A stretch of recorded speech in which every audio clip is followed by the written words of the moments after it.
Dear reader, some stories find us when we need them most. This one came to me through my grandmother's journal, discovered in a cedar chest that hadn't been opened since 1962. She wrote about a woman she'd known in Garrison, Texas, a woman the town had written off 7 times over. In those days, being different meant being invisible. Being deaf meant being less than whole. But sometimes, just sometimes, the person who sees your worth is the one who's been walking the longest road home. This is that story, set in 1882 when the frontier was hard and hearts were harder. It's about the sound love makes when words aren't enough. The charcoal pencil hovered over her name for exactly 3 seconds before crossing through it with the efficiency of a man gutting fish. Lillian watched the foreman's mouth form the word unsuitable, though she couldn't hear it. Didn't need to. 7 times now, she'd seen those lips shape that particular rejection. The word deaf beside her name had been written so many times the paper had worn thin, ghost letters bleeding through from previous lists. Behind her, 12 women shifted in the morning heat. Their whispers buzzed like hornets she could feel but not hear. Vibrations through the floorboards of Garrison Trading Post. Mrs. Henderson from the boarding house would be watching from across the street, calculating whether Lillian could make another week's rent. $17.43 wouldn't stretch much further.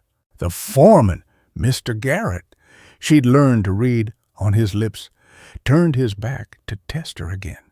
His shoulders moved with the rhythm of calling. Once, twice.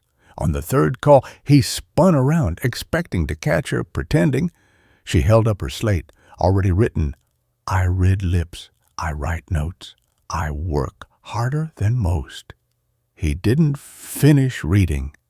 Men like Garrett never did. His hand was already moving to the next name, Mary Sullivan, who stepped forward with the confidence of someone who'd never been crossed off anything. Kitchen work, Garrett's mouth shaped. 15 monthly plus board. Mary Sullivan nodded, gathering her skirts. Then Sarah Matthews. Laundry, 12 plus board. Beth Young. Seamstress, 20. No board needed.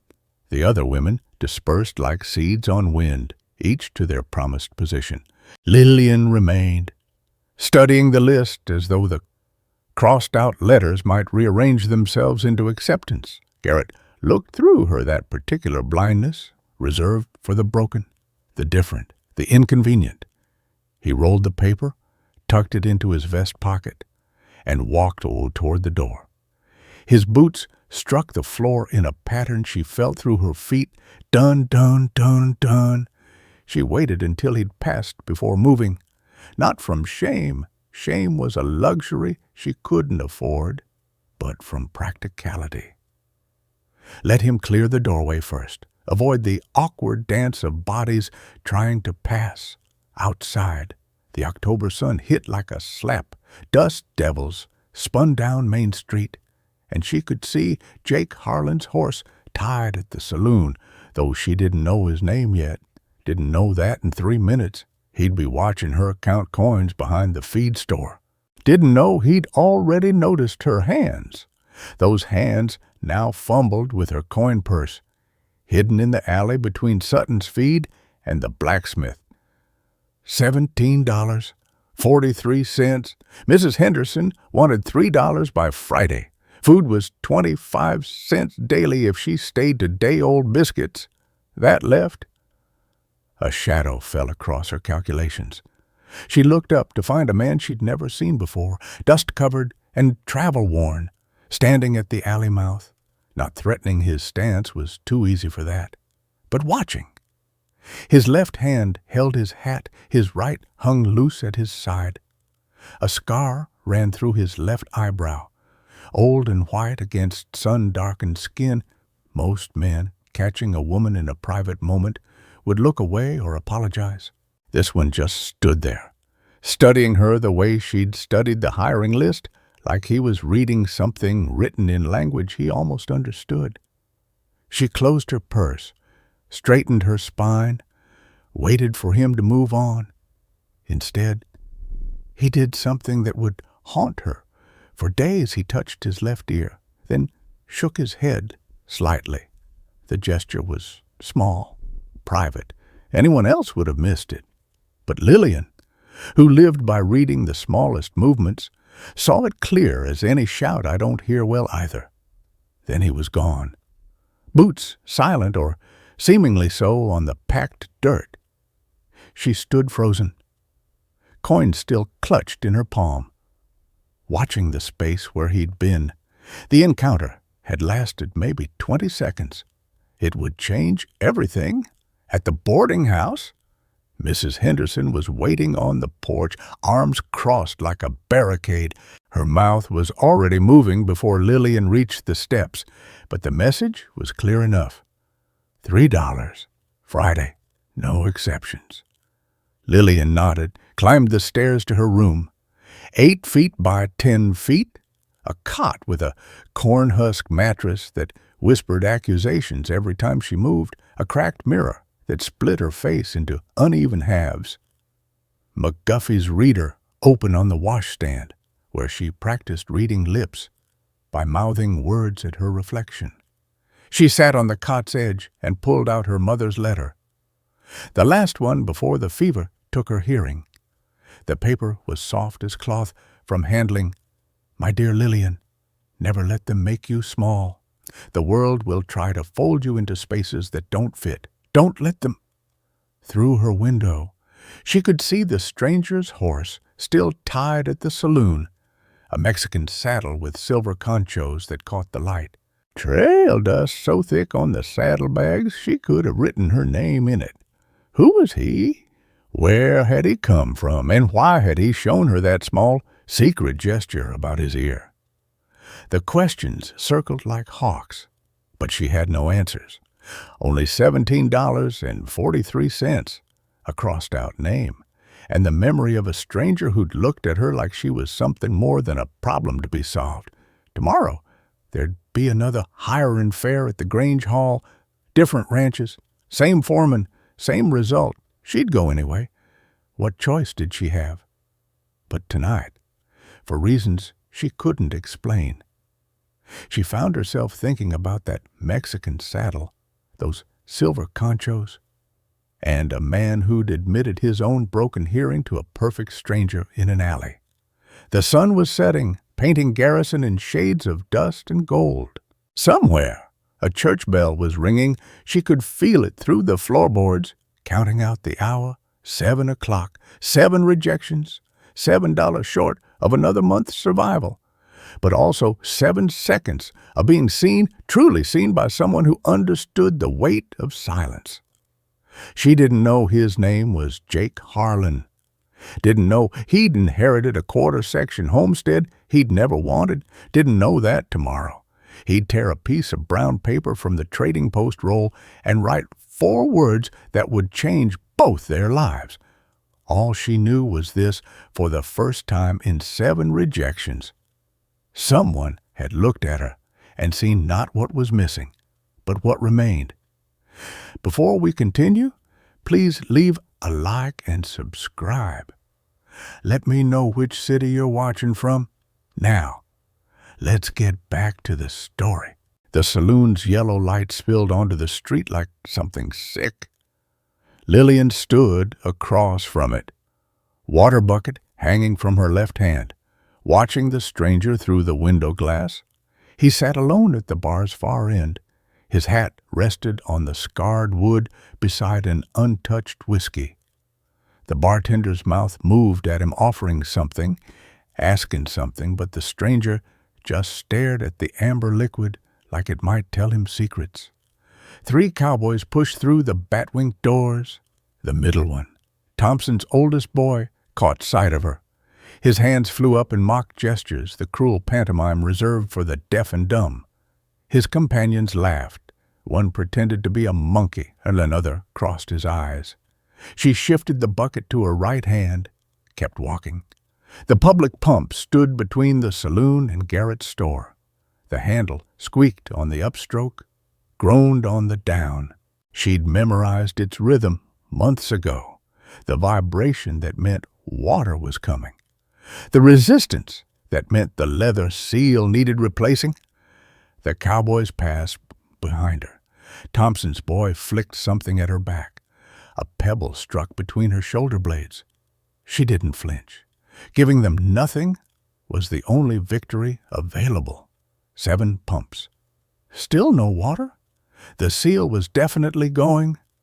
Movement in her peripheral vision.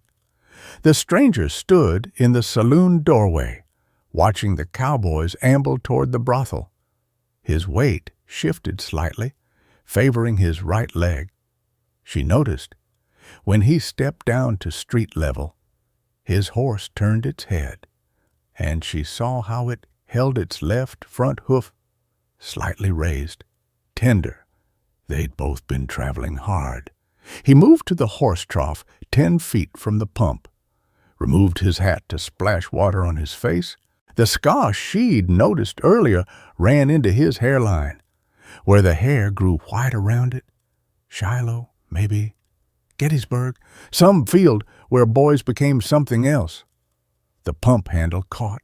Water suddenly gushed into her bucket, splashing her skirt. She jerked back. When she looked up, he was watching her. Not the way men usually watch, checking her body for usefulness or availability. He studied her hands, still gripping the pump handle. Her stance, the way she'd automatically turned her right ear toward the water's sound, though she couldn't hear it. 7 seconds. His eyes held hers for exactly 7 seconds. Then something shifted in his face. Recognition, but not of her, of something in her. The same recognition she'd felt in the alley when he touched his deaf ear. He reached into his shirt pocket.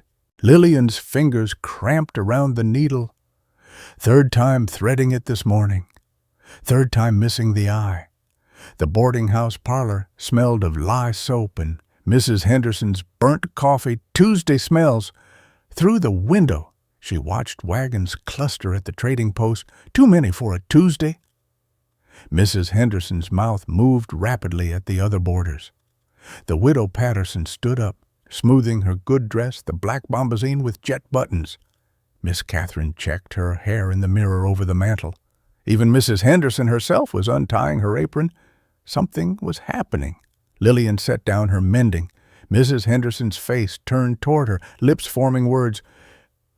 Stranger, Homestead, needs a woman. The stranger, the one from the pump last night. By the time Lillian reached the trading post, 12 women had already gathered. The banker's wife, Mrs. Whitmore, stood at the center, her mouth moving with the authority of someone who knew things first. The others arranged themselves by some invisible hierarchy, married women who'd come to support friends, widows seeking second chances, unmarried girls with their mothers. Lillian stayed near the door. The stranger, she still didn't know his name, stood by his horse, running his hand along its left foreleg, testing the tenderness. His shoulders were set in a line that said he'd rather be anywhere else. Mrs. Whitmore's mouth shaped important words. Quarter section, inherited, needs help establishing. The women shifted into a rough line, not official, but purposeful. Mrs. Whitmore at the front, naturally. Then the widow Patterson, Miss Catherine, the Schmidt sisters. Others Lillian recognized but had never spoken to. She remained by the door. There was no point joining lines anymore. The stranger looked up from his horse. His eyes swept the assembled women once. His jaw muscle tightened, a movement so small only someone watching for movement would notice. He dropped the reins, walked the length of the line, slow, deliberate. His boots struck the floor in an uneven rhythm. The limp was slight but consistent. Mrs. Whitmore lifted her chin when he passed. The widow Patterson touched her hair. Miss Catherine smiled the smile she practiced in mirrors. He reached the end of the line, turned, walked back to his horse. The women exchanged glances. Mrs. Whitmore's mouth opened to speak. The stranger pulled something from his shirt pocket, a pencil stub worn down to 3 inches. He walked to the counter where the brown wrapping paper roll sat on its spindle, tore off a corner. The sound must have been sharp because several women flinched. He wrote something, 4 movements of the pencil. Then he walked directly to Lillian. The room went still, that particular stillness that comes before lightning strikes. He held out the paper. She took it. His handwriting was cramped but clear. "Can you cook?" The pencil was still in his hand. He offered it to her. The end was chewed. She noticed. Nervous habit or old one. She wrote beneath his words, "Yes, cannot hear." He read it, no change in his expression. Took the pencil back, wrote again. "Good. Too much talk anyway." He folded the paper once, handed it back to her, and walked out to the door.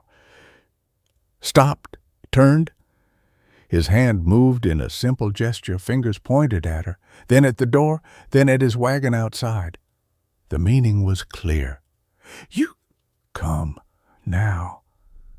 Lillian looked at the 12 women. Mrs. Whitmore's face had gone the color of flour paste. The widow Patterson's mouth hung open. Miss Catherine had stopped smiling. Nobody moved. Lillian walked to the door. The stranger held it open, not gentlemanlike, just practical. His wagon waited outside, loaded with supplies, sacks of flour, seed, salt, tools wrapped in canvas, everything needed to start something or fix something broken. Her carpet bag was at the boarding house, her $17.43, her mother's letter, McGuffey's reader. The stranger must have read the thought on her face. He pointed down the street toward the boarding house, then held up his hand with fingers spread. 5 minutes. She ran, not ladylike, not proper, but running. Mrs. Henderson stood on the porch, her mouth already moving with objections or demands for rent. Lillian pushed past her, up the stairs, into her 8-by-10 room, stuffed everything into the carpetbag, the money, the letter, the book, her other dress, her mother's horn comb. Mrs. Henderson appeared in the doorway, her hand extended, palm up. $3. Lillian counted it out. $14.43 left. Mrs. Henderson's lips formed words that looked like warnings or predictions of doom. Lillian didn't wait to read them all. The stranger had turned his wagon around when she returned. He sat on the bench, reins loose in his hands, studying something in the distance. Maybe the road out of town. Maybe nothing. He didn't get down to help her up. Instead, he shifted slightly to give her room. She climbed up herself. Carpetbag awkward in her arms. The bench was narrow. She could smell horse and leather and something else, sage, maybe. Desert plants she didn't know the names of. He waited until she'd settled the bag at her feet. Then he did something that made her stomach drop. He handed her the reins. She'd never held reins before. The leather felt alien in her hands. He covered her hands with his, adjusting her grip. His palms were calloused, steady. He guided her hands through the motion, a slight lift, a forward release. The horses moved. They rolled down Main Street at a walk. Every window had a face in it. The barber stood in his doorway, towel still in hand. The minister's wife clutched her shopping basket. Thompson's boy from last night leaned against the saloon, jaw slack. The stranger kept his hands over hers on the reins, not controlling, just present, like scaffolding while a building finds its shape. They passed the church, the school, the cemetery, past the town limits marker. Only when Garrison was a dust smudge behind them did he remove his hands, but he left the reins with her. She turned to look at him, a question in the movement. He pulled out the pencil stub again, wrote on his palm, showed it to her. Jake. She nodded, shaped the word with her mouth. Jake. He pointed at her. She understood, mouthed carefully. Lillian. He tried to copy the mouth shape, got it wrong. She shook her head, showed him again. Lillian. 3 distinct movements. He tried again. Better. The horses knew the way without much guidance. She could feel their rhythm through the bench, through the reins. Jake sat beside her, quiet as the dead, except he wasn't dead, wasn't close to dead. He was watching the horizon like a mat who had decided something. She wanted to ask 100 questions. Why her? Where were they going? What did he really need? But the reins required attention, and the questions required words, and words required stopping. So she drove west, toward mountains that looked like broken teeth, toward a place she'd never seen with a man she didn't know. 14 miles. He'd written on his palm when she looked at him questioningly. 14 miles to what? And why did his jaw tighten every time he glanced back toward town, like he was measuring the distance from something that chased him? The horse's ears flicked forward. They'd heard something she couldn't. The wagon wheel dropped into the rut with a crack that vibrated through the bench. Lillian's teeth clicked together. Jake's hand shot out, grabbed the sideboard. The horses stopped, their muscles bunching under dusty hides. Jake climbed down, walked around to examine the wheel. His fingers traced the rim, checking for damage. He looked up at her, pointed to the brake lever. She pulled it. The mechanism ground against wood. She felt the resistance through her palm. He positioned himself at the wheel, gripped the spokes. His shoulders rolled forward. Veins stood out on his forearms. The wagon didn't move. He stepped back, swiped sweat from his forehead with his sleeve. Tried again. The wheel lifted slightly, dropped back. Lillian set down the reins, climbed down on her side. The ground was harder than expected. Her ankle turned slightly on a stone. Jake's eyes tracked her movement as she walked to the back of the wagon. She gripped the tailboard, pointed to herself, then to the wagon. He understood, moved to the wheel again. This time when he lifted, she pushed. The wagon lurched forward. The wheel cleared the rut. Jake stood breathing hard. Sweat had soaked through his shirt, between his shoulder blades. He walked to the water barrel strapped to the wagon's side, unwrapped the tin cup hanging from it, drank, filled it again, offered it to her. The water tasted of metal and wood, warm. She handed the cup back. He hung it on its nail, pointed ahead. 3 landmarks spread across the horizon. His finger moved to each in turn. The first, a tree split down the middle, black against brown earth. Lightning strike. The exposed wood looked like bone. The second, a windmill in the distance, blades turning. He mouthed a word. She caught the shape. Anderson's. The third, a line of green cutting through the brown. Creek trees. Cottonwoods, maybe. He drew a rough triangle in the air connecting the 3 points, then pointed to the center, tapped his chest. The meaning was clear. That's where they were going. His place. They climbed back onto the bench. This time, he took the reins. The horses responded to some signal she couldn't see, moving from walk to trot. The sun had passed its highest point. Her dress stuck to her back. Dust coated her throat. 4 hours in. They passed Anderson's windmill. A man stood beside it, grease covered to his elbows. He raised his hand to Jake. Jake nodded back. The man's eyes found Lillian, widened slightly. His mouth moved, probably calling something. Jake didn't stop. The creek appeared as promised. The horses smelled it before she saw it, their pace quickening. Jake let them drink while he refilled the water barrel. Lillian walked to stretch her legs. Her muscles had set into the wagon's rhythm. Walking felt strange, too solid. Jake pulled something from his pocket. Paper. Another pencil stub. He wrote, showed her 2 more miles. The road followed the creek now. The trees made shadows across the path. She could smell something different, sage, she thought, and something else. Wood smoke, old and settled. The cabin appeared around a bend, smaller than she'd expected.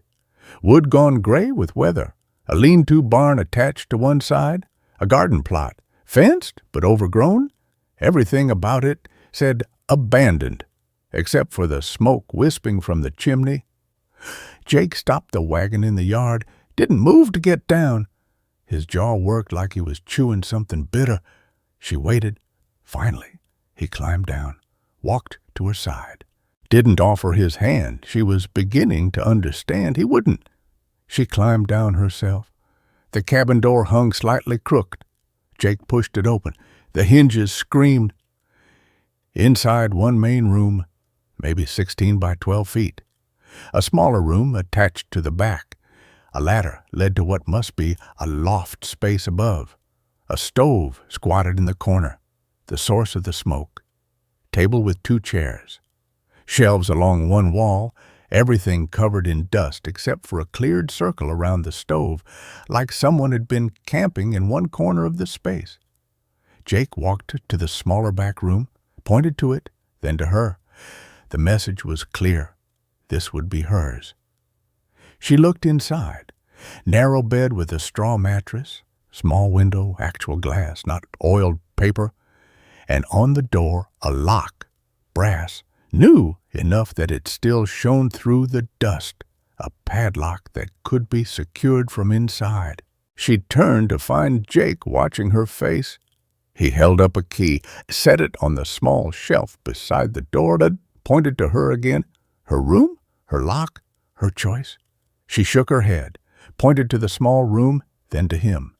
He should have the private space, pointed to herself, then to the main room. She'd sleep by the stove. His eyebrows drew together. He shook his head, pointed more emphatically. Small room, her. She walked past him to the loft ladder, climbed up enough to see the space, bare boards, no mattress, dust thick enough to write in, climbed back down, pointed up, then to him, pointed to the small room, then to herself. He started to shake his head again. She pulled out the paper he'd given her in town, found the pencil, wrote, "You gave me a lock. I'll use it. Thank you." He read it again, nodded once, sharp. The rest of the unloading went quick. He carried the heavy sacks, flour, cornmeal, salt. She carried the smaller items, her carpet bag, a box of sundries, a wrapped package that felt like books. They worked without trying to communicate, finding a rhythm in the necessity of tasks. She discovered the well behind the cabin. The handle was newer than the rest, recently replaced. The bucket came up clear. She carried water to the stove's reservoir, filled it, found coffee in a tin on the shelf. The pot was dented, but clean. While the coffee heated, she explored the shelves. 3 plates, 2 cups, 1 skillet, 1 pot, a few utensils, basic. But there on the top shelf, a flour sifter, new like the lock, a rolling pin, also new, items bought by someone who expected to need them. Jake came in carrying firewood, set it beside the stove. She poured coffee into both cups, set them on the table. He sat in one chair. She took the other. The coffee was bitter, too strong. She'd used too much. Jake drank it anyway, staring out the window at something she couldn't see. She wanted to ask how long the cabin had been empty, who'd lived here before, why he'd inherited it, why he'd come to Garrison for a woman when he clearly preferred silence.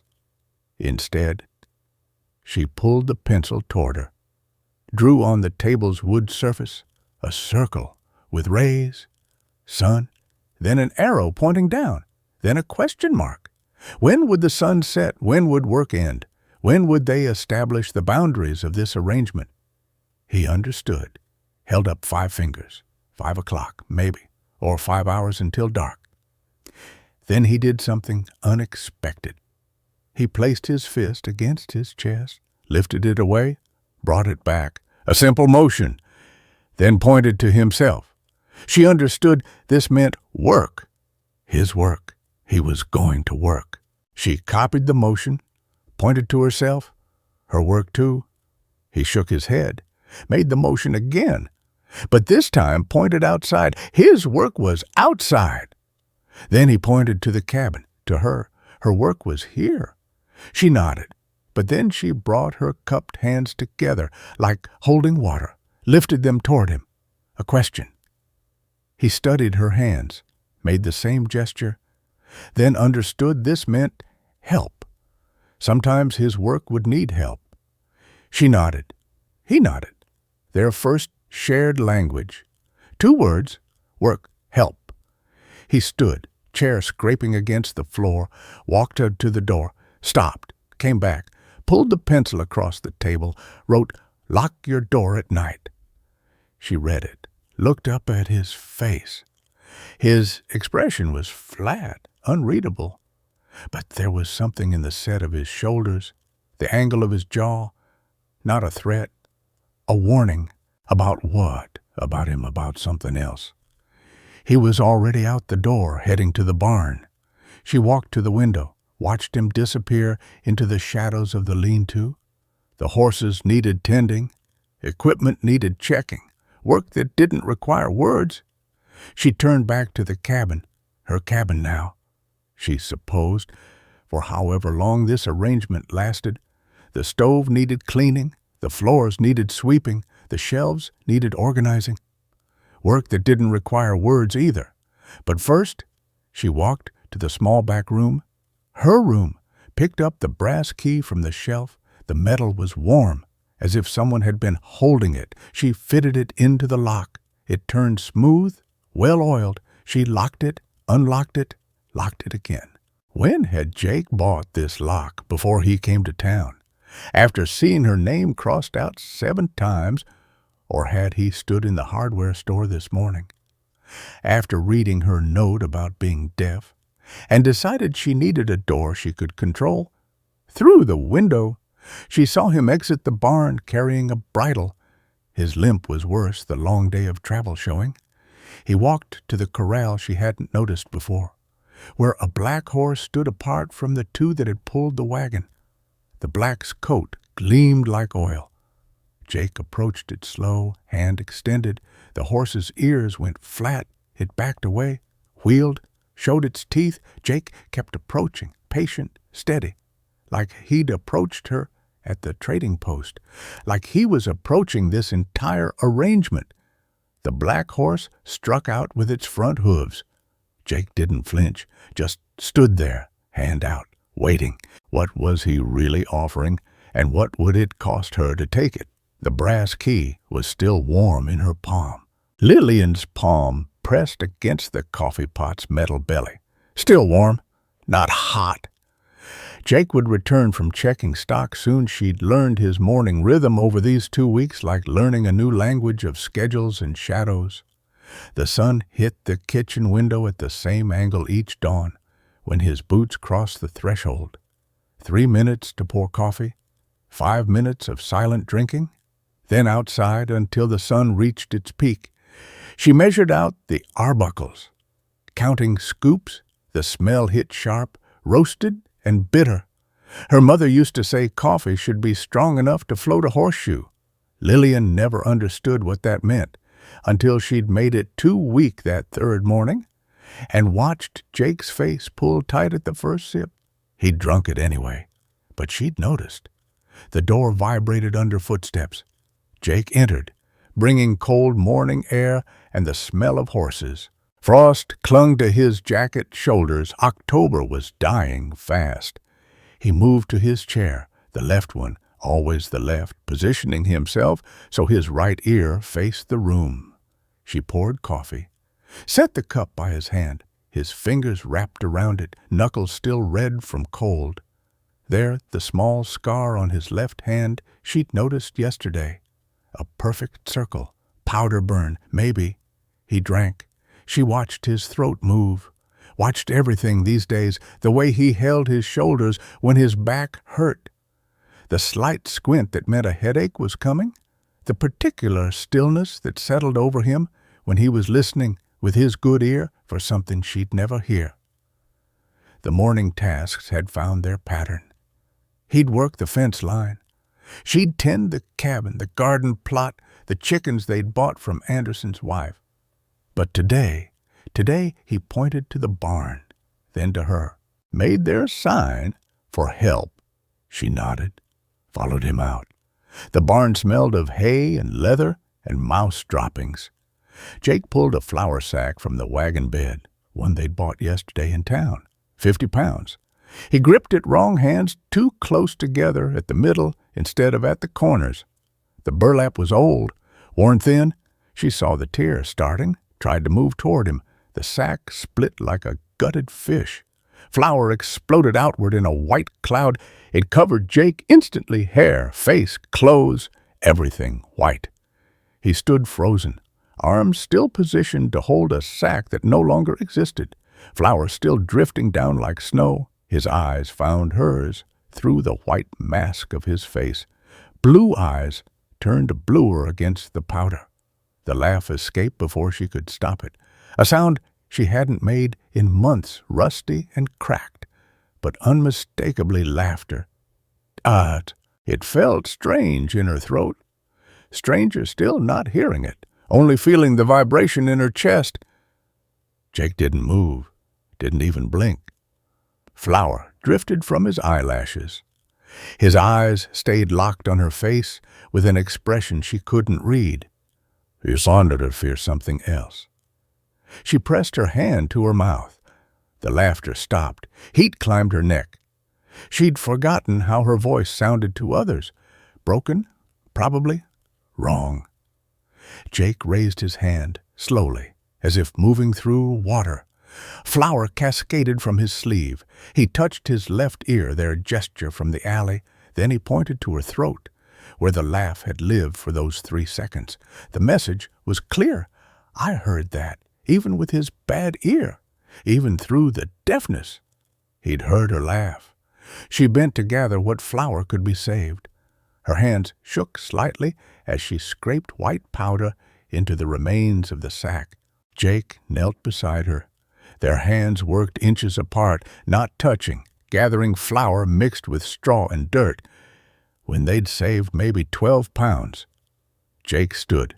Flour fell from him with every movement. He looked like a ghost, except ghosts didn't have blue eyes that watched her like she was something unexpected and necessary. That evening, after dinner, beans and salt pork, always beans and salt pork. Jake pulled out paper. Good paper, not wrapping brown. His pencil moved across it in careful letters. He pushed it toward her. I was at Shiloh, April 1862. Artillery fire took most of my left ear's hearing. She read it again, picked up the pencil. How old were you? 17. She'd been 7 when the scarlet fever came. She wrote, I was 7, scarlet fever, 9 days of burning, woke up to silence. He read her words, wrote, not full silence, though. And she shook her head, wrote, no. Sounds like being underwater.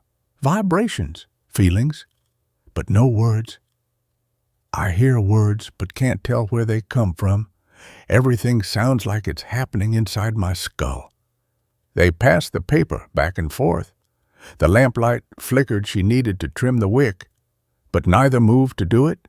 The war hid, she wrote. 3 years, 17th Indiana Infantry, family. His hand hesitated. Wife died, childbirth, the baby too. Lillian's hand pulled back from the paper. She looked at his face. He was studying the wall behind her, jaw tight. She wrote carefully, how long ago? 2 years. I left Missouri after drifted. My uncle died 6 months ago. Left me this place. Didn't want it. Still don't. But winter's coming. So you needed someone.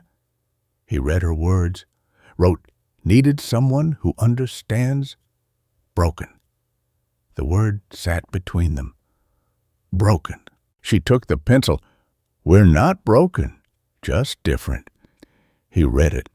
A sound came from his throat. Might have been a laugh. He wrote, Tell that to the people in town. The people in town are afraid of what they don't understand. Aren't you afraid of what of him? Of this arrangement, of the way her chest had felt when he'd watched her laugh. She wrote, No. He studied her face, looking for the lie, maybe. But it wasn't a lie. She wasn't afraid of Jake Harlan.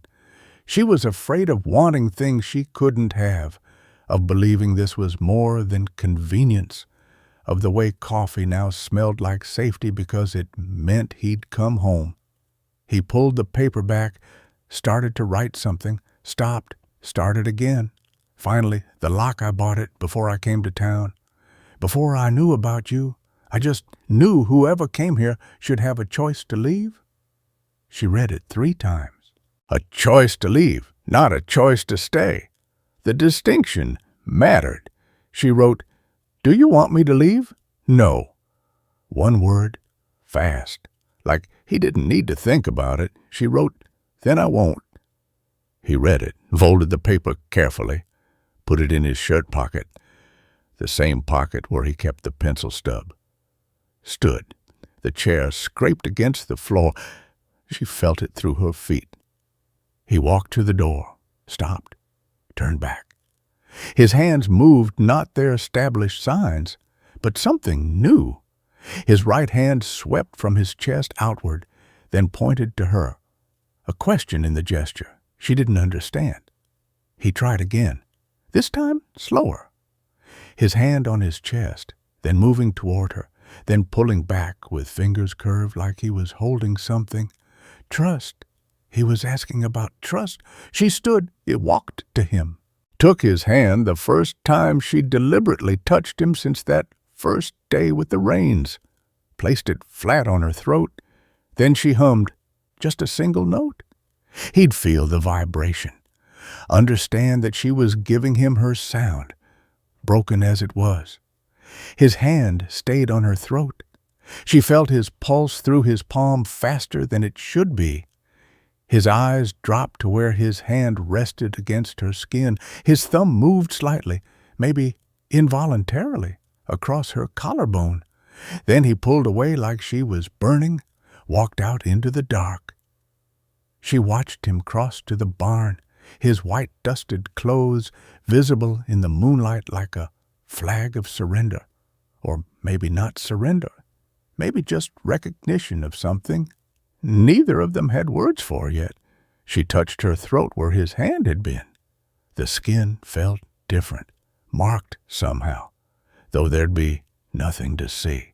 Through the window, she saw him sitting on the barn step, head in his hands, his shoulders holding a rhythm that might have been breathing or might have been something else. What had she just done? And why did his hand on her throat feel like a question she'd already answered? The wagon bed creaked under the weight of empty grain sacks. Lillian checked the list again. Flour, salt, coffee, ammunition, fabric, needles. Jake's handwriting, cramped but clear. A month's worth of supplies. Their first trip to town together. Since that day he'd chosen her. Jake emerged from the barn carrying the Winchester, set it behind the bench, within reach but not visible. His movements were tighter today, controlled. He'd been like this since breakfast, jaw working, shoulders rigid. She climbed onto the bench. He settled beside her, took the reins. The horses knew the way, but his knuckles went white around the leather. The ride took 4 hours. Neither attempted communication. Lillian watched the familiar landmarks past the lightning-struck oak. Anderson's windmill, the creek where they'd watered the horses that first day. Everything looked different, heading toward town instead of away from it. Garrison appeared like a bad tooth on the horizon.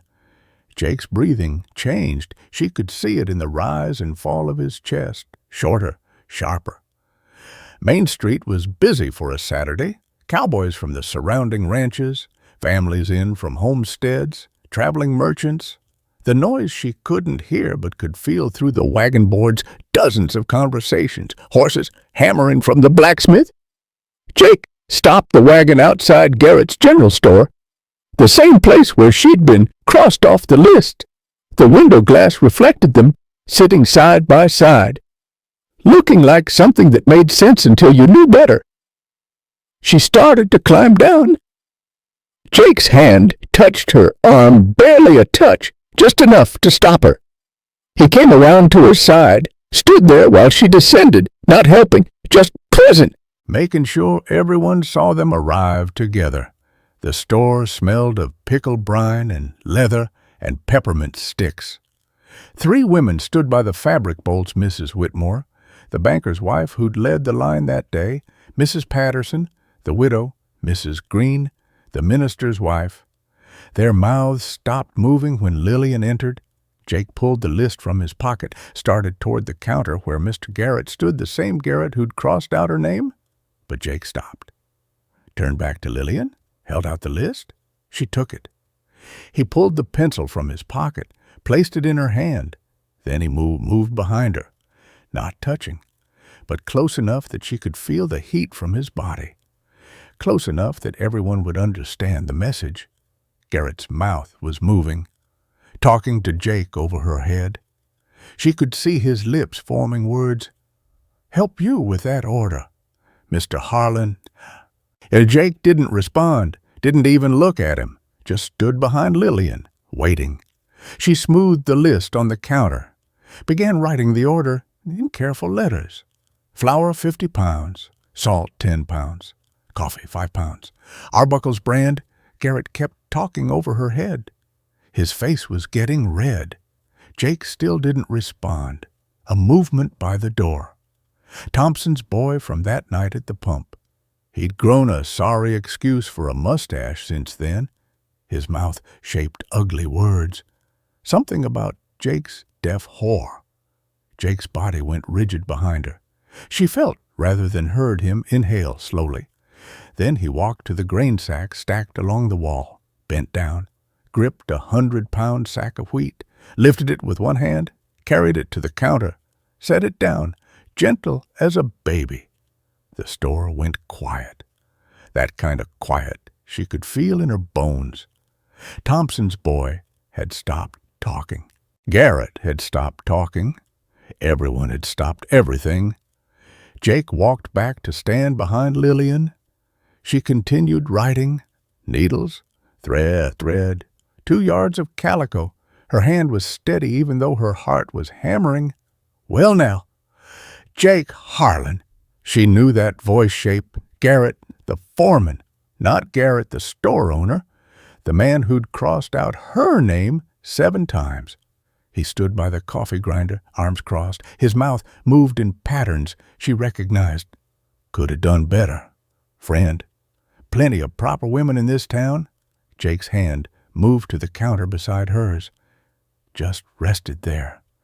She could see the tendons standing out, could see the small scar on his knuckle gone white with pressure. But he didn't speak, didn't move, just stood there, his presence saying everything that needed saying. A small movement caught Lillian's eye. By the candy jars, half hidden behind her mother's skirts, the minister's daughter, maybe 8 years old, red hair in braids. The girl's hand moved, careful, deliberate. Her fingers shaped letters H-E-L-L-O. Lillian's breath caught. She glanced at Mrs. Green, who was examining ribbon like it held the secrets of the universe. Looked back at the girl, slowly, keeping her movements small. Lillian signed back, "Hello?" The girl's face split into a grin. She signed again, fumbling but eager. "M-R-I, L-I-L-I-on." Mary's mouth moved, probably a giggle she was trying to suppress. Her mother turned. Mary's hands dropped, but the smile remained. Garrett, the store owner, had started pulling items, slamming them on the counter with unnecessary force. The flour, the salt, the ammunition Jake had requested, for 40 cartridges. Jake pulled out money. Exact change, 7.30, set it on the counter without looking at Garrett's face. They loaded the wagon in silence. The women by the fabric had reconvened their whispered conference. Men lounged against posts, watching, the whole town watching Jake Harlan and his deaf woman. When had she started thinking of herself that way? Jake climbed onto the bench. Lillian settled beside him. He picked up the reins, then stopped, turned to look at her. His face asked a question she thought she understood. She nodded. He placed the reins in her hands. But this time, instead of covering her hands with his, he moved to her right side. His left hand, the one with the scar, rested on the bent between them, available if needed, but letting her drive. She lifted the reins. The horses responded, walking forward, past the store where faces pressed against glass, past the saloon where cowboys had stopped drinking to stare, past the church where Mrs. Green would no doubt share this scandal at tomorrow's service. Jake's hand moved, touched her arm, pointed right. She turned the horses right. His hand withdrew. They were taking a different route out of town, longer, through the residential section, past houses with gardens dying in the October cold, past the schoolhouse where Mary probably learned her letters, both kinds. A woman stood in one garden, pulling up the last of her carrots. She straightened as they passed. Lillian recognized her Anderson's wife from the windmill. The woman raised her hand, not quite a wave, but an acknowledgement. Lillian nodded back. Jake's hand touched her arm again. Pointed left, back toward the main road out of town. They'd gone maybe 3 miles when Jake's hand covered hers on the reins. Not taking them, just adding pressure. Stop. She stopped the horses. He climbed down, walked around to her side, held up his hand, an offer, not a demand. She took it, climbed down. He led her to the back of the wagon, pulled out the fabric they'd bought, 2 yards of blue calico she hadn't asked for. He'd added it to the order while she wasn't looking, the same blue as her mother's good dress, packed away in her carpet bag. He held it out to her. She took it, the fabric soft under her fingers. When she looked up, he was already walking back to the horses, but she saw the red creeping up his neck, saw the way his shoulders hunched like he was protecting something. They climbed back onto the bench. This time he took the reins, but he sat closer than before, close enough that their legs almost touched, close enough that she could smell the soap he'd used that morning, lye, and something else, sage maybe. The sun was dropping toward the mountains. They'd be home before dark, but not by much. The horses picked up pace. Knowing grain and water waited, Lillian held the blue fabric in her lap. 2 yards, enough for a dress.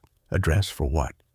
For Sundays they didn't observe, for town visits where people stared, for dancing that would never happen, or for him, for dinners at their small table, for mornings when he came in from checking stock, for all the quiet moments that were adding up to something neither of them could name. Jake's jaw was working again, that telltale movement when something sat heavy on his mind.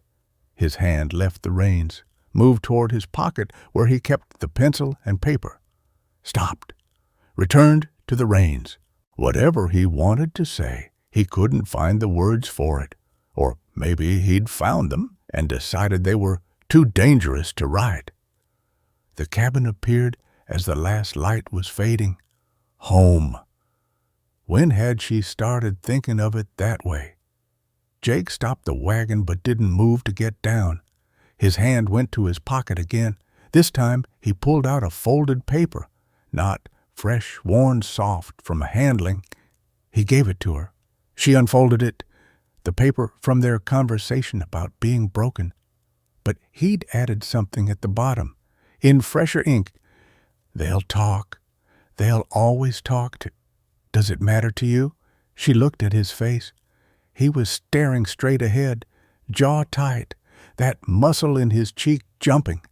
She took the pencil from his pocket, wrote, "Let them talk. We know the truth." He read it. Read it again. His hand moved like he might touch hers. Stopped. Formed a fist. Released. Then he climbed down to unload the wagon, moving fast like something was chasing him.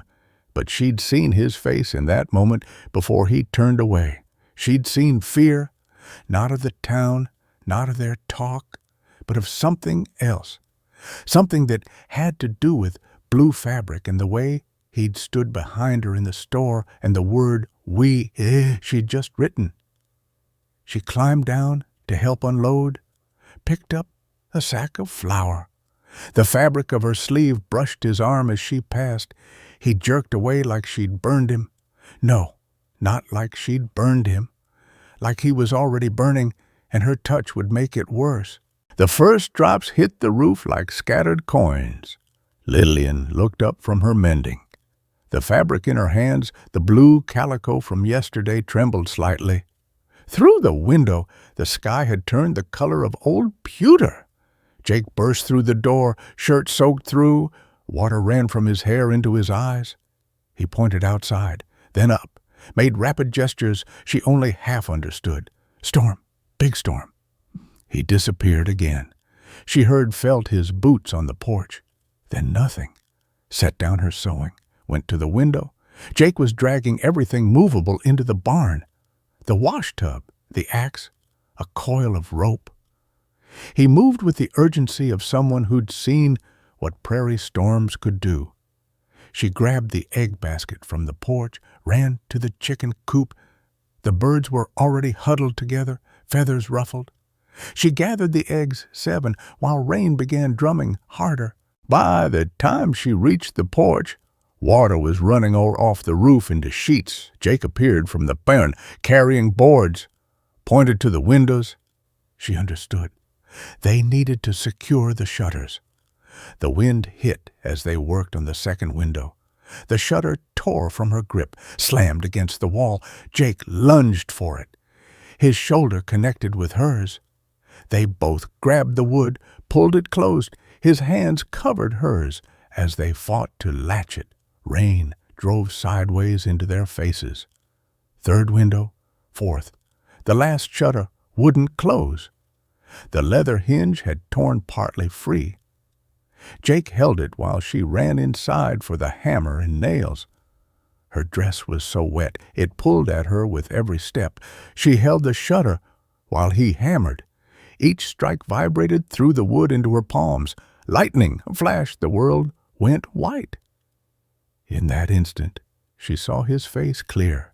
Water running down the scar at his temple, mouth set in a hard line, eyes focused on the nail like it was the only thing keeping them alive. They stumbled inside, stood dripping on the floor. Jake's chest heaved. Water pooled around their feet. He pointed to a room, then to herself, made a pushing motion. "Go change." She went, peeled off the soaked dress, skin prickling with cold, put on her other dress, the everyday brown wool. When she came out, Jake had changed too. Worn pants, a shirt that had been mended so many times the original fabric was hard to find. The storm settled in to stay. First leak started above the stove, a steady drip that hissed when it hit hot metal. Jake positioned a bucket underneath. Second leak, near the window, smaller but persistent. A pan for that one. Third, fourth, fifth leaks. They ran out of buckets. Used her wash basin, the coffee pot with the broken handle. Finally, a preserving jar. The wind screamed. She couldn't hear it, but she could feel it. The whole cabin shook. Dust sifted from the rafters with each gust. Jake lit the lamp. The wick needed trimming. The flame guttered and smoked. He adjusted it with careful fingers. The light threw their shadows huge against the walls. He pulled a deck of cards from somewhere, gestured to the table. They sat. He dealt, pointed to himself, held up 5 fingers, then to her 5 fingers, 5 card draw. But they had nothing to bet with. Jake stood, went to the shelf, came back with 2 jars of beans, white beans, red beans.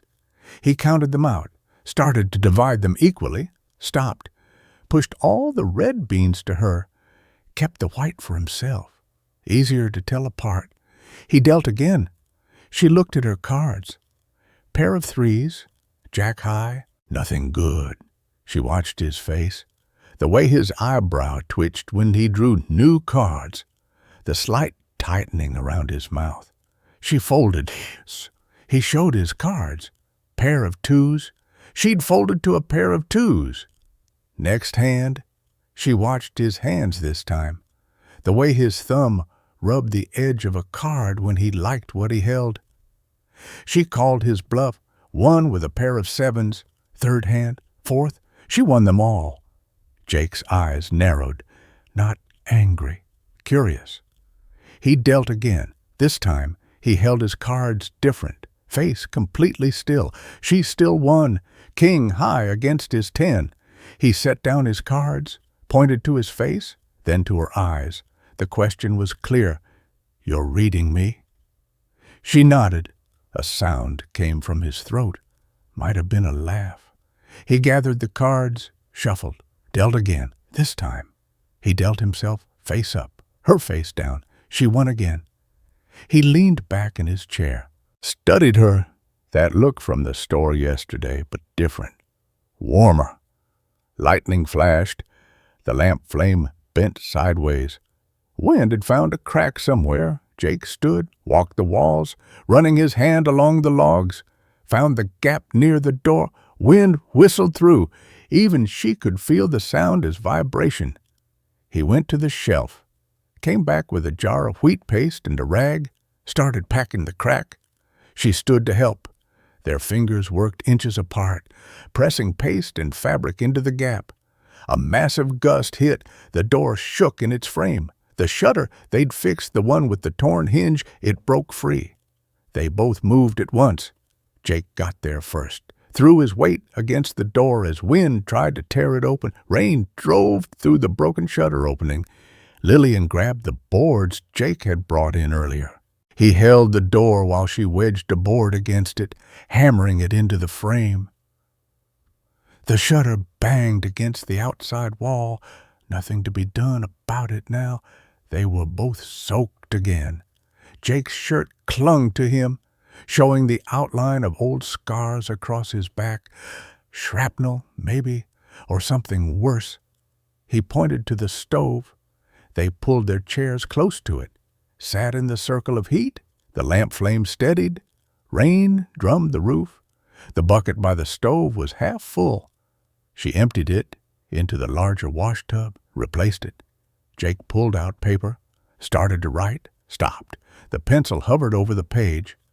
Finally, "First storm in this cabin alone. I thought the roof would come off." She took the pencil. "When last month, before I came to town, before he came for her," she wrote, "Were you scared?" He read it, wrote, "No. Didn't care if the roof came off." And now he didn't write anything, just looked at the paper, then at her. His hand moved, started to reach across the small space between them. Stopped. Lightning flashed again. In that white moment, she saw everything clear, the water dripping from his hair, the way his jaw worked, the fear in his eyes that had nothing to do with the storm. She signed their private language, work, help, then something new. She placed her hand over her heart, then extended it toward him, palm up. A question. What is this? He shook his head, not saying no, saying he didn't know. The storm grew worse. The walls creaked. She pulled her knees up, arms wrapped around them. Each thunderclap she couldn't hear still shook her bones. Jake moved his chair closer, not touching, just closer. She wrote on the paper, "Will the cabin hold?" "Yes." "How do you know?" "I reinforced it after I got here. In case—" He stopped writing, crossed out the last two words. In case of what? In case someone came. In case he stayed. Her hand started signing without her meaning to. Rapid, desperate movements. Signs they hadn't established. Her fear spilling out in gestures. The storm. The isolation. Everyone leaving. Everyone always leaving. Jake watched her hands. Couldn't understand the signs, but understood something. He reached out, caught her wrists. Gentle, firm. Drew her hands to his chest. Held them there. His heartbeat through his shirt. Steady, strong, faster than it should be, but steady. He released one of her hands, used his free hand to sign. Slow, deliberate. First their sign for no. Then he pointed to himself. Then to the door. Then no. Again. Then something new. His hand moving from his chest to hers. Back to his, not leaving, not ever. She felt her face crumple. Tried to pull her hands away. He held them against his chest. Let her feel his breathing, in, out, the rhythm of something reliable. When she finally looked up, his face was inches from hers. She could see gold flecks in his blue eyes, could see the pulse jumping in his throat. He released her hands, slow, like he didn't want to. They sat back. The distance between them was 2 feet now, had been 6 when the storm started. The wind died around midnight, she knew, because Jake checked his pocket watch. The rain continued, steadier now. The leaks slowed. They emptied the containers one more time. Jake stood, pointed to her room, then made the sleep gesture, head tilted on folded hands. She shook her head, pointed to her chair. She'd stay up, watch the storm. He shook his head, pointed more firmly. She wrote, "What if the roof?" He took the pencil. "I'll watch." All night. Yes, that's not. He was already moving her chair back to the table. Clear message. Go to bed. She stood, walked to her door, stopped, turned back. He'd settled in his chair by the stove. The rifle across his lap, when had he gotten that? His profile in the lamplight looked carved from stone. Watching, guarding what? The cabin, her. She went to her room, closed the door, picked up the brass key. For the first time since arriving, she didn't lock it, lay down fully dressed. The storm continued its assault. Through the thin wall, she could feel the vibration of Jake's chair when he shifted, feel him standing to check the leaks, sitting again, standing guard through the storm. But not just against weather. Against then what was he really afraid would break in? Or was he afraid of what might break out? The thing building between them that neither had words for. She pressed her hand to the wall, felt him moving on the other side. Both of them awake, both of them waiting. But for what? The answer came with her last thought, before sleep, waiting for the storm to decide things they couldn't. The blue dress hung from the rafter beam like a surrender flag. 3 weeks since the storm. 3 weeks since she'd finished sewing it. 3 weeks of Jake not mentioning the harvest dance posted at Garrett's store. Until this morning. Lillian watched him pace the cabin's short length. 5 steps. Turn. 5 steps. Turn. His hands kept moving, trying to form words in their limited sign language. Giving up, trying again. Finally, he grabbed the pencil, wrote fast, angry strokes. Dance is tonight. She took the pencil. I know. We should go. Why? He read it. His jaw worked. Wrote, Anderson's wife asked if we were coming. That's not why. He stared at the paper. The pencil point pressed down, making a small black dot that grew larger. Finally, they need to see us? See that we're... He stopped, crossed it out, started again, crossed that out too. She took the pencil. I can't dance. I can't hear music. He read it, looked at her face. His hand moved to his bad ear, their old signal. Then he wrote, Neither can I. Not really. Then why? This time he didn't write. He stood, walked to where the blue dress hung, touched the hem, looked back at her. His face asked something that had nothing to do with dancing. She stood, took the dress down. The fabric was soft from washing, pressed with the flat iron she'd heated on the stove, her mother's dress pattern, but new fabric, Jake's fabric. He left the cabinet. She could feel his boots on the porch, then nothing. She changed slowly. The dress fit well. She'd had 3 weeks to get it right. High collar to hide her throat, long sleeves. The blue brought out something in her skin she'd forgotten existed. When she came out, Jake stood by the wagons. He'd trimmed his beard. Put on a clean shirt white, not his usual brown or gray, his good pants, the ones with only one patch. He'd even cleaned his boots. He looked up when she approached. His face did something, a quick tightening around his eyes, a shift in his breathing. He looked away, back, away again. The ride took an hour. Neither tried to communicate. The sun was setting, painting everything gold. Other wagons converged on the road, families heading to the same destination. Children in the back of a wagon ahead of them waved. Lillian waved back. The Grange Hall squatted at the crossroads like a wooden toad. Light spilled from every window. Wagons and horses packed the yard. Through the open doors, she could see bodies moving. Jake stopped the wagon at the edge of the yard, sat there. His hands were tight on the reins. She touched his arm. He looked at her. She signed help, their old sign, cupped hands. He nodded, climbed down, came around to her side, held up his hand. She took it the first time she'd taken his offered hand. His fingers were steady. Hers weren't. The hall was packed. Lanterns hung from the rafters. Cornstalks and wheat sheaves decorated the walls. Tables along the one side groaned with food pies, breads, cider jugs.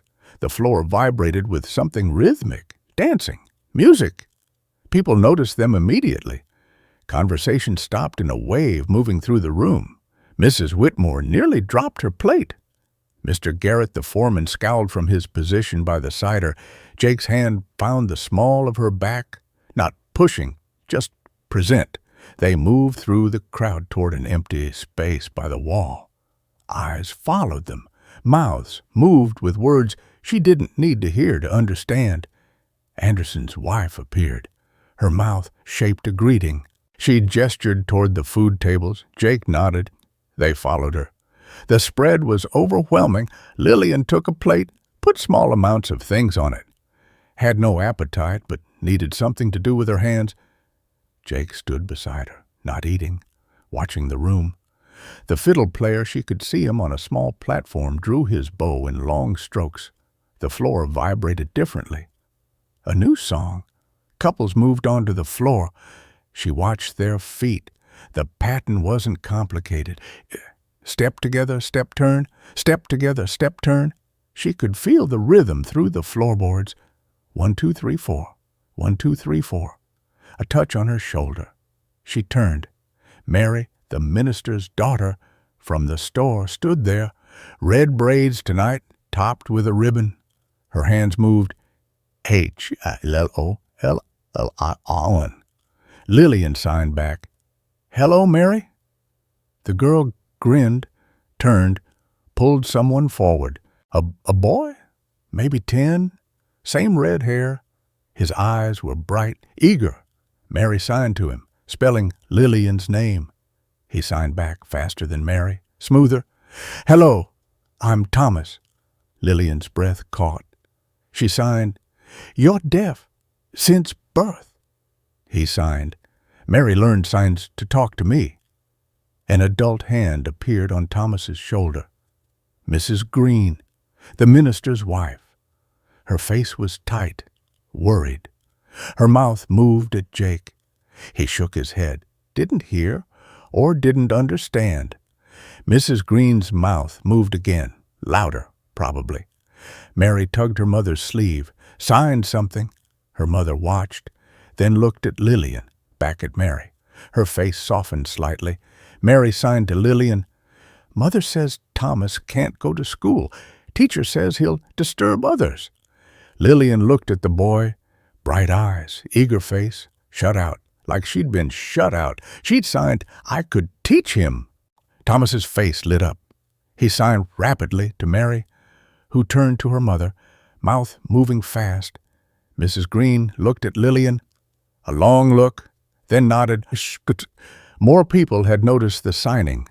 Some stared, but others, Anderson's wife. A few women from nearby homesteads moved closer, curious rather than hostile. Jake touched her arm, pointed to the dance floor. She shook her head. He pointed again, this time at the fiddle player. She didn't understand until he took her hand, led her to the platform. The fiddle player saw them coming, his bow slowing. Jake pointed to the fiddle, then to Lillian, then made a gesture she didn't recognize. The fiddle player looked confused, then understanding crossed his face. He nodded, held out the instrument. Jake took Lillian's hand, placed it on the fiddle's body. The wood vibrated against her palm. She could feel the music, not hear it, feel it. The vibration changed with each note. Higher notes buzzed lighter, faster, lower notes thrummed deep. Jake led her onto the floor. The other couples had stopped dancing. Everyone watched. Lillian's face burned. This was a mistake. She couldn't. Jake faced her, took her right hand in his left, placed his right hand on her waist, threw his palm on her waist. She could feel his counting. 1, 2, 3, 4. 1, 2, 3, 4.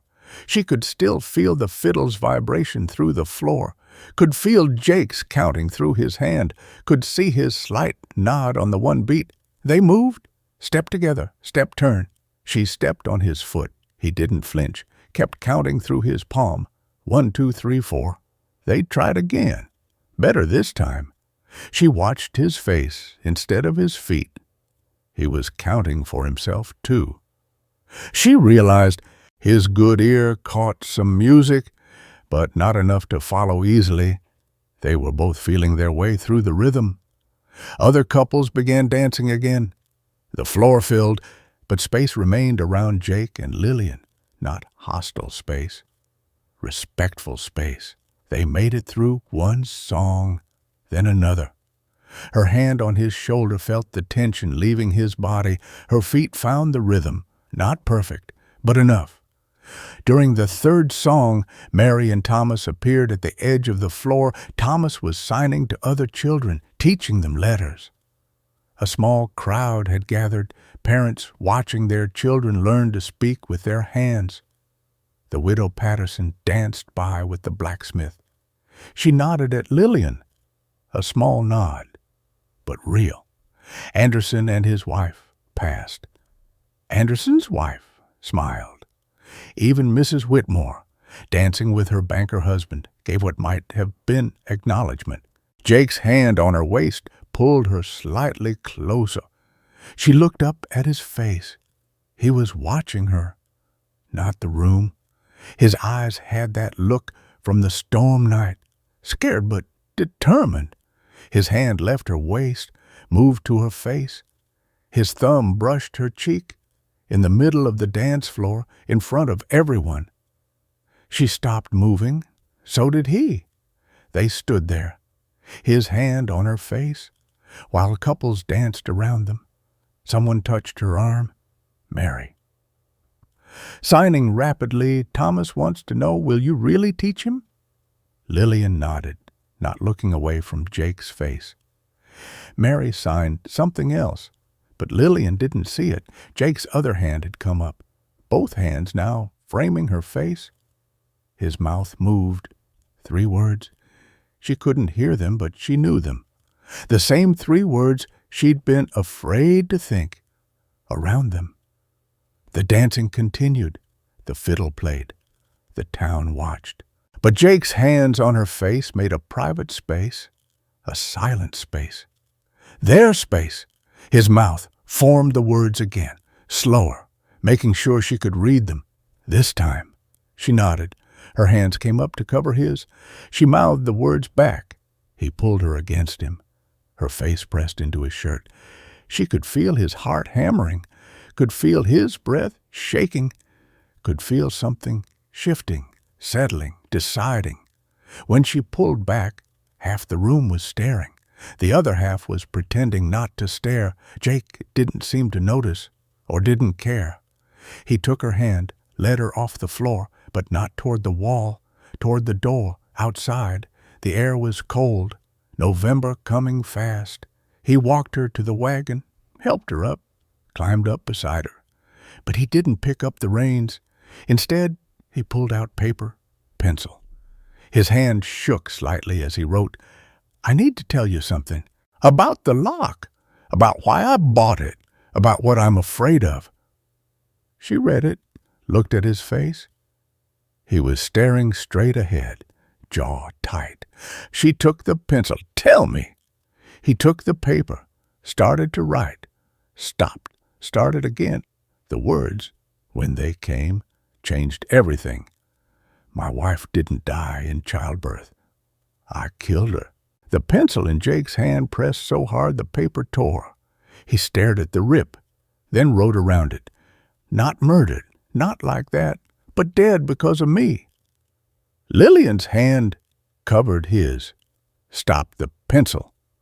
He looked at her face. His eyes were red-rimmed, dry. The kind of dry that came after all the crying was done. Maybe years ago. She took the pencil, wrote, "Tell me." He took the paper back. His hand moved across it slowly. "She was deaf too. Born deaf. I met her after the war. I thought I understood silence because of my ear. I was wrong." Lillian waited. The wagon horses shifted in their traces, eager to move. Through the Grange Hall windows, dancers still moved in their patterns. Jake wrote, "She got pregnant. Tried to tell me something was wrong. I couldn't read her signs well enough. Didn't learn them proper. Kept saying we'd see the doctor next week. Next week, next week." His hand stopped, started again. "The bleeding started on a Tuesday. She signed frantically.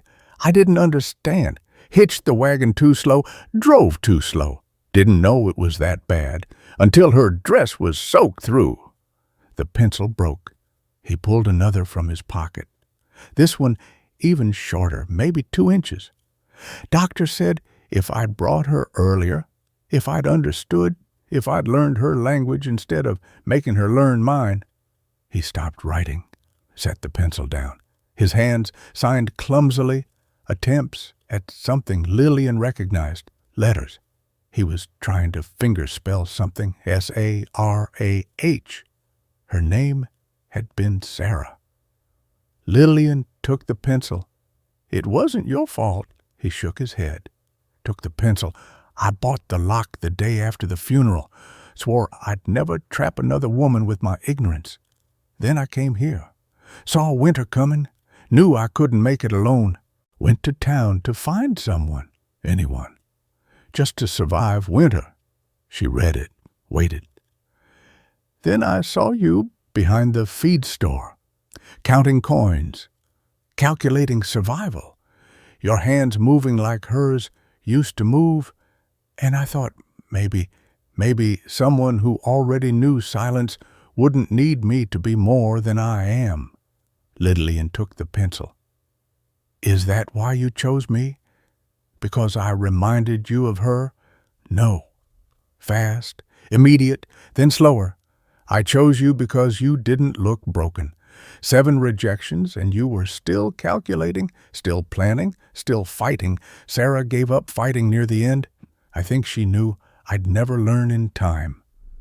The dancers were leaving the hall now, families loading into wagons, lanterns being extinguished. Jake and Lillian sat in their wagon, passing paper between them while the world went home. She wrote, "You learned our signs. 8 signs isn't learning. It's a start, not enough." She took the pencil, wrote carefully, "Then we make more." 6 months later, February now, the winter had been mild. Lillian stood in her blue dress, the same one from the harvest dance, while Mrs. Anderson pinned white lace at the collar. "A gift," she'd said, "from the women at the church." Through the window of the minister's house, she could see wagons arriving, more than expected. Word had spread somehow. The deaf woman and the drifter were making it official. Mary Green burst through the door, hands moving excitedly. 30 people, maybe 40. Mother says we need more food. Thomas was behind her, signing more carefully. Mr. Jake is pacing at us. Mr. Anderson says he might wear through the floor. Lillian smiled, signed back, "Tell him 5 minutes." The children ran off. Their signing had improved dramatically over the winter. Lillian taught them twice a week in the church vestry. Thomas had taught 3 other children. Mary had taught her parents. Even Mrs. Whitmore had learned please and thank you. Mrs. Anderson stepped back, examining her work, nodded. Her mouth moved, probably approval. She'd been writing notes to Lillian all winter. But today she signed, "Beautiful, Jake Lucky." The sign for Lucky was wrong hand moving the opposite direction, but the effort mattered more than accuracy. They walked to the church. The February air bit sharp, but no snow. Ahua! Inside, the small church was full, fuller than any Sunday service. Jake stood at the front with Reverend Green. His hands were shaking. The aisle stretched forever. Faces turned toward her. Some she knew now, the Andersons, the Perkins family, Widow Patterson. Others were strangers, homesteaders from farther out who'd heard about the deaf teacher and her signs. Jake's face when he saw her, his mouth opened slightly. His hand moved to his chest, then out toward her. Their first sign, work, but also something more now. Purpose, commitment, promise. She reached him. Reverend Green began speaking. She watched his mouth, catching some words. Marriage, union, God's plan. The usual things. Probably. Jake had written his vows, pulled the paper from his pocket. But instead of reading them, he handed the paper to Reverend Green. Then his hands moved, slow, careful, signs they'd developed over 6 months. "I promise, learn, protect, stay, always. You teach, I follow. Your silence, my silence. Together." He'd practiced. She could see it in the deliberate movements. How many hours in the barn, signing to himself. Her turn. She'd written vows, too. But now she signed instead. "I choose you every morning. Your demons, my demons. We fight together, build together, live together." Which Reverend Green was saying something. Jake turned to Thomas, who'd moved to stand beside them. The boy held a small wooden box. Inside, 2 rings, simple gold bands. Jake had traded 2 horses for them. Jake's hands shook as he put the ring on her finger. Hers were steady, putting his on. Reverend Green was still talking. Jake wasn't watching him. Neither was Lillian. They were watching each other's faces. Then Jake's hand moved to her face, like at the dance, but different, softer. He mouthed one word, "now." She nodded. He kissed her, in the middle of whatever Reverend Green was saying. The church erupted. She could feel it through the floor. Laughter, maybe, applause. She didn't care. Jake's mouth on hers was warm, certain. His hand at her waist pulled her closer. When they separated, half the church was signing attempts at applause in their language. Hands waving, fingers wiggling, probably all wrong, but trying. The reception was in the Grange Hall, the same place where they'd first danced. Tables groaned with food. Everyone had brought something. Even Mr. Garrett. The foreman, who'd crossed out her name, had brought a ham. She and Jake sat at a table, surrounded by paper and pencils. Conversations happened in writing, in amateur signs, in elaborate gestures. The room vibrated with laughter. Thomas taught a group of boys to sign their names. Mary had organized the girls into a signing choir. Probably nonsense, but enthusiastic. Mrs. Anderson and several other women cornered Lillian, their hands moving in questions about cooking, gardening, when babies might come. That last question made heat rise in her face. Jake must have noticed. He stood, took her hand, led her outside. The sun was setting. Their wagon waited, decorated with ribbons. Someone's doing. Probably the children. Jake helped her up, then climbed beside her. The ride home was quiet, not silent quiet. The comfortable quiet of two people who'd learned each other's rhythms. Jake's leg pressed against hers. Her hand rested on his thigh. The cabin looked different in the dying light. Smaller, somehow. Or maybe they were bigger. Maybe they'd grown to fill it. Outside, Mrs. Anderson probably had been there. The good quilt was on the bed, flowers in a jar on the table, fresh bread cooling on the stove. Jake lit the lamp. The light caught his ring, still strange on his finger. He kept touching it, turning it, like he was confirming it was real. Lillian walked to the small room. Her room, except not anymore. Their room now. The brass lock sat on the shelf, unused for months. She picked it up, the weight of it familiar in her palm. Jake appeared in the doorway, watched her hold the lock. His hand moved a question.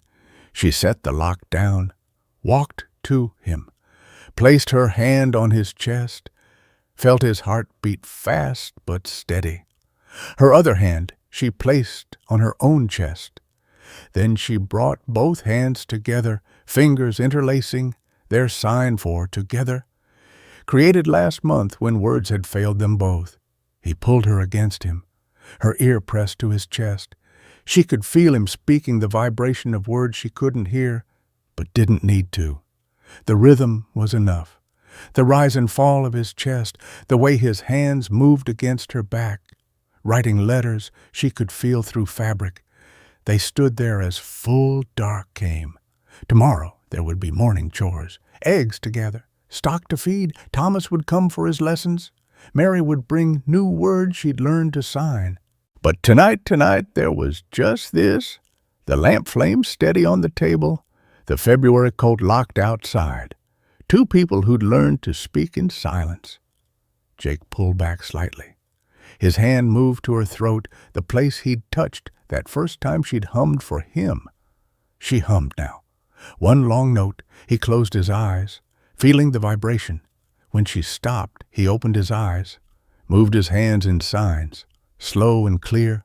"Thank you for choosing me." She signed back, "Thank you for seeing me." Outside, wind moved through the cottonwoods by the creek. Inside, the lamp flame bent and straightened. Jake took her hand, led her to the window. There, figures in the distance. A wagon. No, 2 wagons. 3 neighbors. Heading home from the wedding, one wagon stopped. Someone waved. Jake and Lillian waved back. The wagon moved on, but the gesture remained. Acknowledgement, acceptance, belonging. Lillian touched the window glass. Her fingerprints remained when she pulled away. Mark of presence, proof of being here, being seen, being known. Jake's reflection appeared beside hers in the glass. 2 faces overlapping in the dark window. He signed against her back. Letters she could feel. H.O. me. She nodded, turned in his arms, signed against his chest. H.O. me. Connecting hearts. When I found my grandmother's journal, I wasn't looking for wisdom about love, but there it was. In her cramped handwriting, Lillian Harlan taught us all to speak without words. She'd pressed a photograph between the pages, a woman in a blue dress standing beside a weathered man, both signing to a group of children.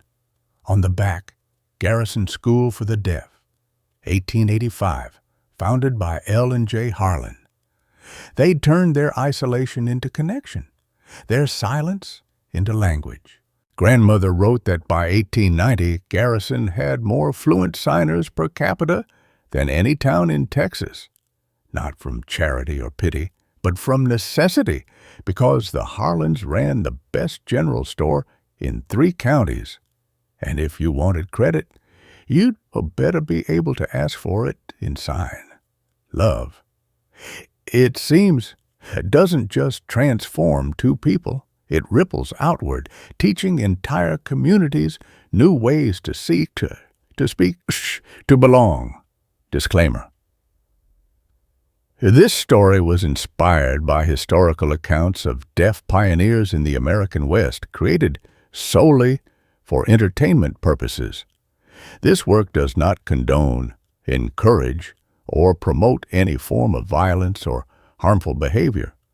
All characters and events are products of the author's imagination, and any resemblance to real persons, living or dead, or actual events is purely coincidental.